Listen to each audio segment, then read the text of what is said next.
Video from social media showing a plume of smoke over Gaza City Friday, just hours after Israel's security cabinet signed off on Prime Minister Benjamin Netanyahu's plan to take over the enclave. The move criticized by countries around the world. Germany halting military equipment exports to Israel.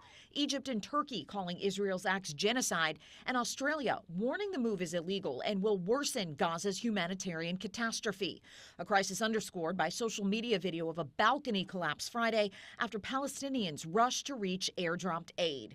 Israel does not allow international journalists to enter the Gaza Strip to report independently. Vice President J.D. Vance in the United Kingdom Friday said the U.S. doesn't intend to recognize a Palestinian state like the U.K., France, and Canada will do soon, but President Donald Trump has other clear goals. We want to make it so that Hamas can't attack innocent people. We want to solve the humanitarian problems in Gaza. Meanwhile, families of Israeli hostages held since the Hamas attacks of October 7th, 2023, worry about what's next. The humanitarian crisis in Gaza with the hunger that is going on there, the suffering of my family as well as 49 other families.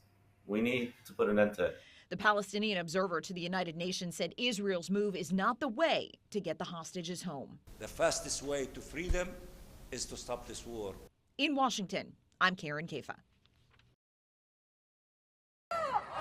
Organizers say more than 1 million Israeli protesters are demanding a ceasefire deal with Hamas. They want to bring home the remaining 50 hostages. Planners say a series of events yesterday included rallies in several cities, a nationwide strike, and this massive protest in Tel Aviv's Hostage Square. Actress Gal Gadot also is showing her support.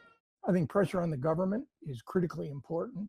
20 Israeli hostages are believed to be alive as the Israeli government plans a takeover of Gaza City. This Israeli government clearly has more focus on avenging the dead than it does on redeeming the living. Not that's not important to fundamentally erode and eviscerate Hamas's military capacity.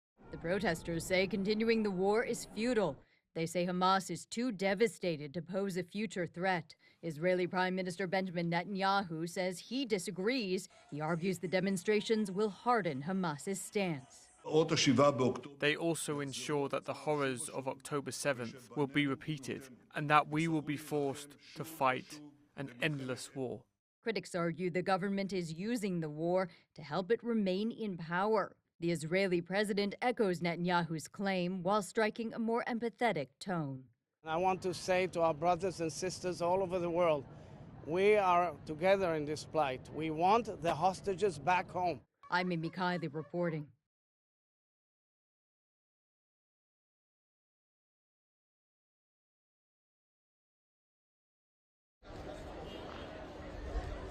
You join me on the Egyptian side of the Rafah border crossing, and behind me here are trucks that are filled with humanitarian aid waiting to get across this border. Just meters away, of course, is Gaza. The drivers, though, telling us that some of them have been here for some 20 days waiting for access. And these trucks, just part of what I'm told by the Egyptians, are some 5,000 trucks waiting to get access. Now, the Egyptian government at present is under huge pressure to do more to alleviate the suffering and hunger of Gazans on the other side of this border. I travelled here with the Egyptian foreign minister, and I asked him what his response is to critics who say they are simply, one, not doing enough, and further, that they are complicit in the blocking of aid. This is what he told me. What's being portrayed by some circles is a big lie. You have two terminals, one on the Egyptian side, which is open, and the Palestinian terminal. The Israelis destroyed the Palestinian terminal 4 times, and we tried to rehabilitate it. The Israelis now physically they are on the Palestinian terminal of the Rafah crossing, and they are blocking it. They are not allowing any single truck or person to move in, because Israel is the main country which is blocking and putting restrictions on the flow of humanitarian and medical aid. What's the point of having a peace agreement if he can't negotiate at? Well, of course, the point of having a peace treaty with Israel is essential that this is the main pillar of stability in our neighborhoods. We have contacts with them on the security level, on the intelligence level, and we are working very hard with them.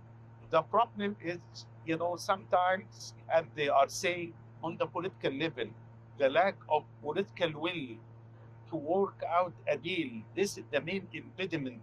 We're here with the Egyptian and Palestinian delegations who are extremely eager to counter any criticism or protest about what is being done from the Egyptian side. President Sisi has said that this Rafah will be a gateway for aid, but it will not be a gateway for displacement. Displacement is a red line. We will not accept it. We will not participate in it. And we will not allow it to be happen.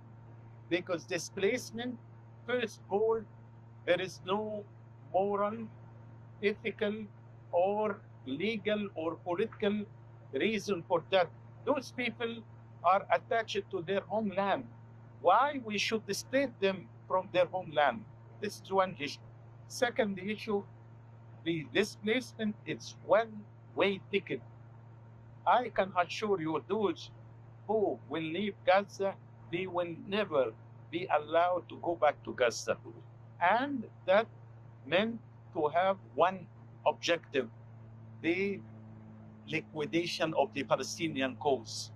That will be the end of the Palestinian cause.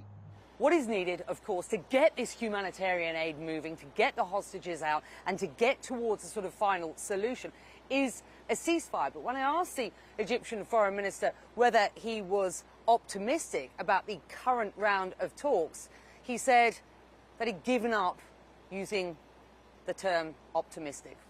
Becky Anderson, CNN, at the Rafah border crossing.